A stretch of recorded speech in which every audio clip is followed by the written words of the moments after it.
სახელითა მამისათა და ძისათა და სულისაწმინდისათა. ქრისტიანი ყოველთვის უნდა გრძნობდეს ერთის ხრივ, რა თქმა უნდა, როგორც ყველა ადამიანი, ჩვენც ადამიანები ვართ, ბუნებრივია და გრძნობთ, რომ ამ სოფელში ინტეგრირებულები ვართ და მოქალაქეები ვართ ამ ქვეყნის. გვიყვარს სამშობლო წესით უნდა გვიყვარდეს იქ სადაც ჩვენ ცხოვრობთ, ვარსებობთ, დავიბადეთ. მეორე ხრივ ჩვენ ვაცნობიერებდეთ უნდა იმას, რომ ზეცის მოქალაქენი ვარ და უნდა ვიცოდეთ ეს რას ნიშნავს და რა ანტაგონიზმი არსებობს ჩვენში ამასოფლის სულსა და ზეცის მოქალაქეობაში, რომელიც ჩვენ ავირჩიეთ და ეს ჩვენი არჩევანია. რა თქმა უნდა, ღმერთმა დაგვბადა ამისთვის, მაგრამ ეს ჩვენი არჩევანიც არის. და ერთ-ერთი ყველაზე ძლიერად, როცა იგრძნობა აი ეს ამასოფლის სულის და ზეცის მოქალაქეობის დაპირისპირების რაღაც ესეთი გარეგანი გამოვლინება, სადაც ყველაზე მეტად ჩანს, სწორედ ეს საახალწლო მსახურებაა, რომელიც შეიძლება ერთ-ერთი მიზეზი, რატომაც გვიყვარს, საერთოდ წირვა უნდა გვიყვარდეს ნებისმიერ დროს, მაგრამ ერთ-ერთი რის გამო ჩვენ წირვა გვიყვარს, შეიძლება ესეც არის, რომ გვახსენდება ჩვენი თავი, როდესაც უღმერთოდ ცხოვრობდით და დღეს ვცდილობთ, რომ რა თქმა უნდა, კვლავ აღნიშნოთ ახალი წლის დასაწყისი, როგორც რაღაც ჩვეულებრივი წრიული ციკლია, დროის ციკლია რა გარკვეული, როგორც ყოველი დღე, ყოველი კვირა, ყოველი თვე, თქვა საუკუნის დასაწყისი და ეს ყოველი წელი, ხონ აღნიშნოთ ღვთისდიდებით, როგორც მიჩვეულები ვართ, ჩვენ ხო ასე ვართ მიჩვეულები, ვიღვიძებთ ღმერთს, ვახსენებთ ძილის წინ, ღმერთს ვიხსენებთ ჭამის წინ, ჭამის შემდგომ, ყოველი საქმის დაწყების წინ, საქმის დასრულების შემდგომ ვადლობთ უფალს. ასე ამგვარად, ანუ ჩვენ ვცდილობთ, რომ დრო გამოვიყენოთ იმაში, რომ არც ერთი წამი საბოლოო ჯამში, იმიტომ რომ ეს დიფერენცირება, დანაწილება დროისა შეიძლება უფრო შემცირდეს და ბოლოს ერთ წამამდე დავიყვანოთ და ვამბობთ კიდევაც, რომ არც ერთი წამი ქრისტეს გარეშე და რა თქმა უნდა, პავლე მოციქული კიდევ უფრო დიდებულად ამბობს, რომ მოუკლებლივი ლოცვიდეთ. აი ეს მოუკლებელი მდგომარეობა, როცა ჩვენი გული არასოდეს და ჩვენი გონება არასოდეს ქრისტეს გარეშე არ არის. და აი დღევანდელი დღე, რომელიც უკვე მრავალი წელია ჩვენ ასე და ამგვარად აღნიშნავთ, ეს არის ჩვენი მხრიდან მცდელობა, რომ ჩვენ თავს შევახსენოთ და ყველას დავანახოთ, რომ კარგია, ხო, ზეიმობთ, მაგრამ ყველაზე მთავარი იესო ქრისტეა. და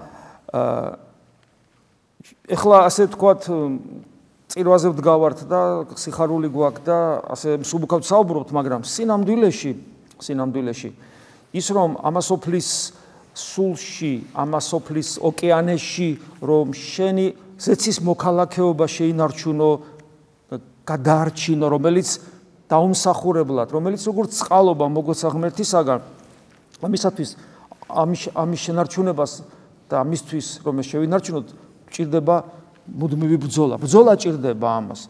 ბრძოლა ჭირდება, იმიტომ რომ ამასოფლის სული სადღაც შორს კი არ არის ჩვენგან შორს. ის რაც ნელ-ნელა გავშორდება უკეთესია, მაგრამ ის ჩვენ შემთხვევაში იმდენად შეზავებულია ჩვენში და ზეცის მოქალაქეობა და ამასოფლის მოქალაქეობა იმდენად შეზავებულია, რომ ხშირად ჩვენს კი ვერ ვიგებთ ჩვენი უხარისხო ქრისტიანობის გამო სადავართ ჩვენ როგორც ქრისტიანები და სადავართ როგორც ამ ქვეყნის მოქალაქეები. მაგრამ რაც მეტად და მეტად ვცდილობთ რეალიზებას ჩვენში ქრისტიანისა, რომ ჩვენ ქრისტიანები ვიყოთ, მით მეტად და მეტად მძაფრი ხდება ეს ბრძოლა და საქმე იქამდე მიდის, რომ ადამიანს საკუთარ თავზე დიდ მტერე აღარ აყავს, საკუთარი თავი გუტრობს თავისი ეგოიზმით, თავისი ანგარებით, თავის შურით, თავის უსიყვარულობით, ტყავის სამოსლით, რომელიც ყველას გვაცვია და ამიტომაც სხვა გზა აღარ რჩება, თუ არა ის, რომ სისხლამდე ბრძოლა გამოუცხადოთ საკუთარ თავს და არ დაუთმოთ არც ერთი წამით. ამიტომაც ეს წმინდა წერილი სიტყვებია მოგეხსენებათ. სისხლამდე არ უნდა დაუთმოთ ცოდვას. და ცოდვა სწორედ ეს არის. რა არის ცოდვა? ღვთისნებისგან აცდენა, ხო? და ამიტომაც დღევანდელი სიტყვები გასაგები ხდება, რომელიც გალატელთა მიმართ ეპისტოლედან იქნა აღმოკითხული, პავლე მოციქულის ეპისტოლე.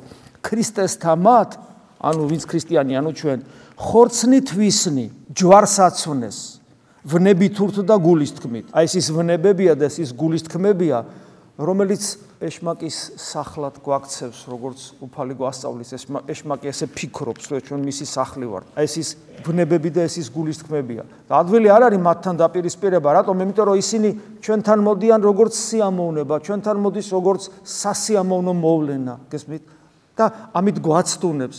და ქრისტიანი სწორედ ის არის, ვინც ამას ყველაფერს ხშირად გვითქვავს, რომ ქრისტიანი არის ის, ვინც თავის გულის სიტყვებთან იბრძვის და შეუძლია გაარჩიოს გულის სიტყვები, რომელიც მის შიგნით იბადება, მისი წარმომავლობა როგორია და აღმოაჩენს, რომ თითქმის 100% დემონური წარმოშობის არის. გესმით, როგორ მდგომარეობაში ადამიანი და როგორი გამძაფრებული და გაფაქიზებული უნდა კონდეს მას ყურადღება. ჩვენ როცა გავაცნობიერეთ, კაი, ბავშვობაში მოვინათლეთ, მაგრამ როცა გავაცნობიერეთ, რომ ქრისტიანები ვართ, ესე იგი სულის ცხოვრებით ვიწყებთ ცხოვრებას. ანუ იმით, რას ნიშნავს სულის ცხოვრებით ვიწყებთ ცხოვრებას? ანუ ჩვენში მარადისობა შემოყვავს. ანუ იმგვარი ყოფიერება, რომელსაც სიტყვით ვერ ვხსნით, ჩვენ კი არა. სვიმონ ახალი ღვთისმეტყველი ამბობს, რომ ღმერთი მას აძლევს გამოცდილებას და სვიმონ ახალი ღვთისმეტყველი ამბობს, რომ ვერ ვამბობ, რა გამოცდილება მომცა.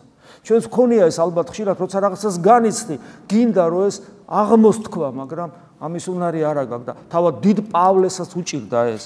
და ეს სულის ცხოვრება ნიშნავს იმას, რომ შეიძლება ვერ გამოვთქვა, მაგრამ სულიერად ვიცხოვრო. ამიტომ გვეუბნება პავლე მოციქული, უკეთო სულით ცოცხალ ვართ, თუ სულით გავცოცხლდით. სულით ცოცხალი რას ნიშნავს? ღმერთს ვგრძნობ, ღმერთის გარეშე ცუდად ვარ. ღმერთი მშია, ღმერთი მწყურია, ღმერთს ვჭამ, სვავ და ღმერთს ვსუნთქავ. და როგორც ხორცი იტანჯება საჭმელის, სასმელის და ჰაერის გარეშე, ფართხალს იწყებს და კვდება, ასევეა ზუსტად სული, რომელსაც როცა მოაკლდება საღვთო ენერგია ცუდად ხდება სული და ეს ნიშნავს, რომ სული ცოცხალია. სხეული ცოცხალია ნიშნავს იმას, რომ მოაკლდება ჰაერი ფართხალს იწყებს. ესე იგი ცოცხალია, იმიტომ რომ ჰაერი ჭირდება. სული ცოცხალია მაშინ, როდესაც ის უღმერთობას გრძნობს. თუ თქვენ უღმერთობას გრძნობთ, თქვენ ცოცხლები ხართ. თუ თქვენ უღმერთობას არ გრძნობთ, თქვენ თუ შეგიძლიათ კვირეები, თვეები გადააბათ, უზიარებელი ყოფა, არ ილოცოთ, ღმერთი არ ეძებოთ, არ გაწუხებდეთ, სადახარ ღმერთო. ეს წუხილი თუ არა გაქვთ, თქვენ სულიერად ცოცხლები არ ხართ. ან რეანიმაციაში ხართ. თუ სულით ცოცხალი არა ვართ, მაშინ როგორები ვართ და ვართ ისეთები, რომელზეც პავლე მოციქული გვეუბნება, ნუ ხართ ეგეთები. ნუმცა ვართ მზვაობარ, ეს სიამაყე, ეს ეგოიზმის ზეიმი, ეს მე, ჩემი სიმართლე. და ვინც მზვაობარი, ანუ ამაყია, მე როგორი ხდება? ურთიერთას მაბრალობელი. რატო? მზვაობარი, ანუ ამაყი ადამიანი როგორი ადამიანია? საკუთარი სიმართლით იყურება და ასე დროს ყველა დამნაშავეა შენს გარდა. შენ ახარ სამყაროს ცენტრი, ყველა შენს გარშემო უნდა ტრიალებდეს. და რა, ისე რო არ ტრიალებს, როგორც შენ გინდა, როგორი ტრიალებს შენს გარშემო ყველა, როცა სხვაც ასე ფიქრობს. 8 მილიარდი კაცია თუ 9 მილიარდი, 8 მილიარდი კაცია სამყაროში და ყველა ფიქრობს, რომ ყველა სამყარო მის გარშემო უნდა იტრიალოს. ხო აბსურდია და რადგან ეს ასე არ ხდება. ამიტომ შენს დისკომფორტში, რომელსაც განიცდი, რომელსაც შენი ეგოიზმი განიცდის, ყოველთვის ვის დანაშაულებს სხვას. ამიტომ ეუბნება, ნუც მზვაობარი ხარ, ამაყი ნუ ხარ. ურთიერთას მაბრალობელი ნუ ხართ. ურთიერთას მოშურნენო ხართ. შენი პრობლემები სხვისი ბრალია არ არის, შენი ბრალია ნუ გშურს სხვისი სიკეთე, ნუ აბრალებს სხვას შენ პრობლემებს. ძმანო, უკვე თუ ვინმე დაეპყრას კაცი რომელიმე ბრალსა, ანუ უცა ადამიანი რაიმე ცოდვაში, დანაშაულში ვარდება, თქვენ სულიერთა მაგათ, თუ სულიერი ხარ, შენს გვერდზე მოყვასი ცოდავს. ანუ ჩვენ თუ მაგალითად ვემიჯნებით ამასოფლის სულს და ვხაrovთ, იმიტომ რომ ზეცის მოქალაქენი ვართ, ჩვენ არ გვაქვს უფლება სხვისი განკითხვის. ერთ-ერთი ნიშანი, რომ მართლა ზეცის მოქალაქე ხარ, არ განიკითხავ იმას, რომელიც ისვრის. და შენ აქ ღმერთს ადიდებ, მაგრამ მას არ განიკითხავ, მისთვის ლოცულობ. ჩვენ აქ მარტო ჩვენთვის არ ვართ. ჩვენ აქ იმათთვისაც ვართ, ვინ ჩვენს გარშემო ისვრის, ვინც სხვანაირად აღნიშნავს, ყოველ დღეს, ყოველ წამს, ყოველ წელს, სხვანაირად აღნიშნავს, იმათთვისაც ვდგავართ. რომ მათაც გაუხსნან გულის საღვთო მადლს. ამიტომაც თუ სულიერი ხარ, თუ სული ცოცხალი ხარ, აგრძელებს პავლე მოციქული მაშინ, თუ ვინმე შეპყრობილია რომელიმე დანაშაულით ბრალით, თქვენ სულიერთა მაგათ დაამტკიცეთ ეგევით არ იგი სულით ამის მშვიდობისათა, ანუ შენი მშვიდობის სული, რომელიც მოსიყვარულია, რომელიც არ განიკითხავს, რომელიც მოყვასის დანაშაულზე თვალს ხუჭავს, რომელიც ყოვლის მიმტევებელი სიყვარულით განიხილავს ყოველ ადამიანს, იმედით უყურებს, რომ მასაც გაეხსნება გული უფლის მიმართ, ეს გადამდებია კაცობრიობაზე, გადამდებია მოყვასზე, გადამდებია სამესობლოზე. თუ შენში მაინც არის ეს, რომ განკითხვისული, რომ აი ეს უღმერთო ცხოვროს პავლე მოციქული გვაფრთხილებს, ეგრძალე თავსა შენსა, ფრთხილად იყავი გვეუბნება, ნუ უკვე შენცა განიცადო. ფრთხილად იყავი, რომ შენც იგივე არ დაგემართოს იმ მდგომარეობაში არა აღმოჩნდე, აბა რა გავაკეთო საქმით, ურთიერთარ სიმძიმე იტვირთეთ და ესეთ აღასრულეთ ჯული ქრისტესი, როგორ გვჭირდება დღეს ქართველებს აი ეს სიტყვები, ურთიერთარ სიმძიმე იტვირთეთ და ესეთ აღასრულეთ ჯული ქრისტესი, როგორ გვჭირდება, რომ ზემოდან არ უყუროთ ერთმანეთს, არ განვიკითხოთ ერთმანეთი. როგორ გვჭირდება, რომ უპირობოთ ვაპატიოს ყველაფერი, აბსოლუტურად უპირობოთ ვაპატიოთ, როგორ გვჭირდება დღეს ჩვენ ეს. და როცა ჩვენ ეს არ შეგვიძლია, როცა ჩვენ არ შეგვიძლია ერთმანეთს ვაპატიოთ, ტყუილად ვეძებთ ჩვენი სამშობლოს მტრებს, ჩვენს გარეთ, იმიტომ რომ ჩვენ ვართ ეს მტრები თვითონ, იმიტომ რომ შენ თუ არ შეგიძლია, შენ სისხლს და შენ ხორცს აპატიო, თუნდაც შემცდარი იყოს. Რაღაცი გვჭირდება გარემტერი. ჩვენ ხო ერთმანეთი არ გვიყვარს. აი მოდი თქვა ავაშენეთ საქართველოს, სადაც რა ვიცი, რა გვინდა კაცმა რო თქვას, აი ვიღაცა რომ მოვიდეს და კაი ხო, კაი, აბა, რა გინდათ მითხარი. აი რა გვინდა კაცმა რო თქვას. რა გვინდა, ნეტა თუ ვიცით რა გვინდა საერთოდ. და რაც რაღაცა იმან ერთი თქვა, მეორე, მესამე რაღაცა და თქვენ ეს გქონდეთ. და მე თუ ჩვენ ერთმანეთი არ გვიყვარება, ეს ხო ყოველ წამს გამოვლინდება. ეს ხო სხვა საქმეებშიც გამოვლინდება. რა ფასია ერთად ყოფნას? ერთად ყოფნა არის მთავარი? აი ჭეჭყვაში რომ მოხდები მეტროს ვაგონში. რა ფასია იმ ერთობას? ხო ერთად ახართ, აი ჭეჭყვაში ხართ. და რა ფასია? არაფერი ფასი არ აქვს. იმიტომ რომ არანაირი პიროვნული კომუნიკაცია, სიყვარულით ახსოვსი კომუნიკაცია არ არსებობს. და ფასი მაშინა აქვს, როდესაც ერთმანეთის სიმძიმეს ვიტვირთავთ. როცა ჩვენ ქრისტეს ჯულს ვასრულებთ, იმიტომ რომ ქრისტეს თვალებით უყურებთ ერთმანეთს. ადამიანი იტყვის, რომ ეს ძალიან ძნელია. დიახ, ეს ძალიან ძნელია. ადამიანისათვის არათუ ძნელია, შეუძლებელია მეორე ადამიანის სიყვარული. შეუძლებელია, მაგრამ ჩვენ ხო ქრისტიანები ვართ და ჩვენ ხო ვიცით, რომ მიუხედავად იმისა, რომ ჩვენ ვერ მოვახერხებთ ვიყოთ ქრისტეს ჯულის აღსრულებელი, როგორი რელიგიურებიც, როგორი ზნეობრივებიც, როგორი გონიერებიც არ უნდა ვიყოთ, ვერ მოვახერხებთ. მაგრამ უფლის სიტყვები ხო გვახსოვს, რომ რაც ჩვენ ვაკეთებთ, უფალი აკეთებს ამას და ამიტომ გვახსოვს ეს სიტყვები. მოვედით ჩემ და ყოველი მაშრალნი და ტვირთმძიმენი. ვინ არის მაშრალი და ტვირთმძიმე? ეს ის ადამიანია, რომელსაც უნდა უყვარდეს, რომელსაც უნდა რომ სწამდეს, რომელსაც სურს რომ ერთგულებდეს, რომელსაც უნდა რომ მართლაც სანიმუშო მოქალაქე იყოს, წყალობს, იბრძვის, ცდილობს და არ გამოსდის, ვისაც უნდა და არ გამოსდის. ასეთებზე ამბობს უფალი. ასეთები მოდით ჩემთან და მე თქვენ განგისვენებთ. ნახეთ, თქვენ გინდათ სამშობლო გიყვარდეთ, გინდათ მოყვას საპატიოთ, გინდათ რომ კაი ქრისტიანები იყოთ, გინდათ რომ თქვენში არსებული ვნებები და ცოდვა დაამარცხოთ, მაგრამ არ გამოგდით, მაგრამ გინდათ, ასეთები მოდით ჩემთან და მე თქვენ განგისვენებთ. მე თქვენ კვლავ მინიშნება პიროვნულ ერთობაზე, პიროვნულ კომუნიკაციაზე, რომელიც ჩვენ შიგნით აღესრულება. კვლავ და კვლავ ქრისტესთან პიროვნული ერთობა ახდენს ყველაფერ იმას, რაც უნდა მოხდეს ჩვენში, როგორც ქრისტიანებში. აღიღეთ უღელი ჩემი თქვენ ზედა, ქრისტეს უღელი. ანუ სახელი ქრისტიანისა, რომელიც გულისხმობს ქრისტეს ერთგულებით ცხოვრებას. ქრისტიანი ვარ მე. ჩემთვის წითელი ხაზები არსებობს, ვერ გადავკვეთავ ამ წითელ ხაზებს. შურს ვერ ვიძიებ, არა მაქვს უფლება მძულდეს, მაქვს ვალდებულება მიყვარდეს. მაქვს ვალდებულება, რომ ჩემი ცხოვრება ღმერთს მიუძღვნა, იმიტომ რომ ის ჩემთვის მოკვდა და მოკვდა ჩემთვის ნიშნავს იმას, რომ მე ჩემი ცოდვების გამო ჯოჯოხეთში არ მოვხვდები, იმიტომ რომ ჯოჯოხეთი სული სიკვდილია, არ მომკლავს ღმერთი მე ჩემი ცოდვების გამო, იმიტომ რომ თვითონ მოკვდა ჩემს მაგივრად. ეს მე გარკვეულ პასუხისგებლობის წინაშე მაყენებს.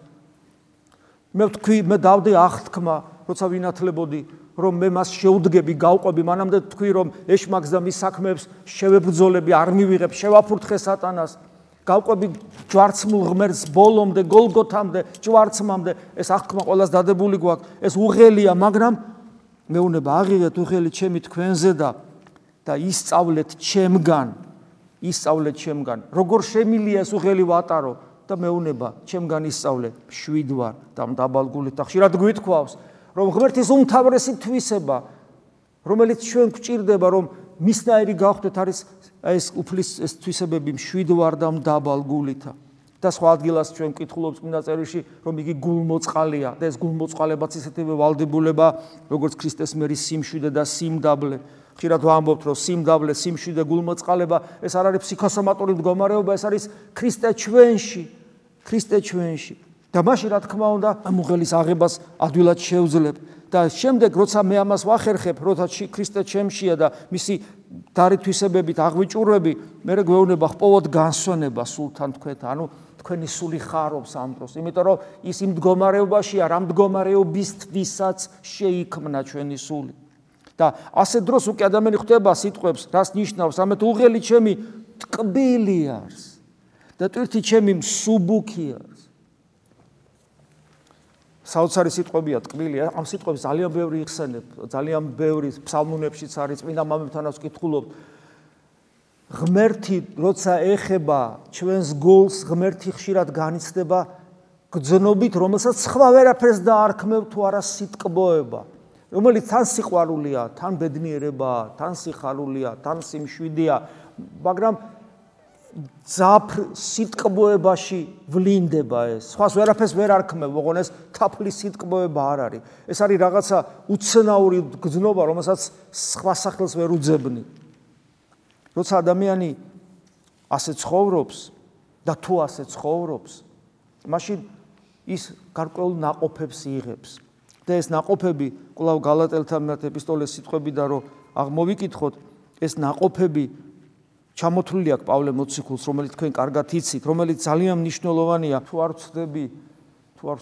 ვატოპეთში გვითხრეს რომ ესე იგი ეს ტრადიციას არსებობს რომ ეს ჩამოწერილი ქონდათ კელიაში ბერებს და ყველას გაკრული ქონდა რო ხშირად ენახათ როგორი უნდა იყოს როცა ქრისტიანი ხარ როცა რეალურად გაემიჯნები ამასოფლის სულს ამასოფლის სულისგან განშორება შენ რელიგიურობაში კი არ ვლინდება უბრალოდ არამედ იმ ნაყოფებში რომელსაც შენი სულიერი ცხოვრების რომელიც შენი სულიერი ცხოვრების შედეგად გამოგაქვს და ეს ნაყოფები ჩამოთვლილია აგერ ეს არის გალატელთა მიმართ ეპისტოლეს მეხუთე თავია ნაყოფის სულისა არის სიყვარული სიხარული მშვიდობა სულგრძელება სიტკბოება სახიერება ანუ სიკეთე სარწმუნოება ცოცხალი ცეცხლივი სარწმუნოება მყუდროება ანუ ისიქაზმი სიმყუდროება შიგნით ღმერთთან ერთად მარხვა მოთმინება რომელიც ნებისმიერ ბოროტებას ამარცხებს ჩვენში არსებულს აი ესეთები უნდა ვიყოთ ეს არის ქრისტიანობა ვემიჯნებით ამასოფლის სულს გარეთ ისვრიან და ჩვენ აქ ღმერთს ვადიდებთ ამას მხოლოდ მაშინ აქვს აზრი თუ ამ თვისებების გამოღებას შევძლებთ ჩვენი სულიერი ცხოვრებით. ასეთი ადამიანი ანათებს ამ თვისებების გამო. ასეთი ადამიანი ამ თვისებებს გადასცემს თავის მოყვას და მათ აღძრავს იმისთვის, რომ მათაც ეძებონ. ადამიანად მოსული ჩვენი ტკბილი იესო, რომ ისინიც აღიჭურონ ამ თვისებებით. იმიტომ რომ ამისთვის ვართ, ყოველი ადამიანი ამისთვის არის შექმნილი და დაბადებული. გისურვებთ რომ თითოეული თქვენგანი ყოფილიყოს ჭეშმარიტი ქრისტიანი ამგვარი ნაყოფების გამომღები და ყოფილიყავით საკუთარ თავს უსურვოთ რომ ყოფილიყავით სამაგალითო ყველასთვის ჩვენს გარშემო მყოფი ადამიანებისათვის ჩვენი სამშობლოსათვის და თუ ეს წარმოგიდგენიათ ეს თვისებები რომ გამრავლდეს საქართველოში ხო რა მოხდება იმ წამსო 60-ად გადაიქცევა საქართველო და ვინ უნდა გაამრავლოს ღმერთმა ვიტყვით დიახ მაგრამ ჩვენი პასუხისგებლობა როგორია უდიდესია ისე იყავით ნათელი ამასოფლისა და ისე ბრწყინავდეს ეს ნათელი და ეს ნათელი სწორედ ეს თვისებებია ისე ბრწყინავდეს ეს ნათელი რომ იხილავენ ამ ნათელს ჩვენს გარშემო მყოფი ადამიანები ადიდებდნენ ჩვენზე ციურ მამას და რა თქმა უნდა ეს ჩვენი ვალდებულება ჩვენ უნდა სრული პასუხისგებლობით ვიტვირთოთ თუ ჩვენ ვართ ქრისტიანები და თუ ჩვენ დღევანდელი ლიტურგიითაც ამის ამ მდგომარეობას ვავლენთ, რომ დიახა ჩვენ ვემიჯნებით ამას სოფლის სულს, მაგრამ ვემიჯნებით არა გულგრილობით, არამედ სიყვარულით. ვემიჯნები რომ ისევ ამას მათკენ მოვტრიალდეთ და ამ თვისებებით მათ ღმერთი დავანახოთ. ამინ. მადლი უფლისა ჩვენისა იესო ქრისტესი და სიყვარული ღვთისა და მამისა და ზიარება სული საწმინდისა იყოს თქვენ ყოველთა თანა. ამინ.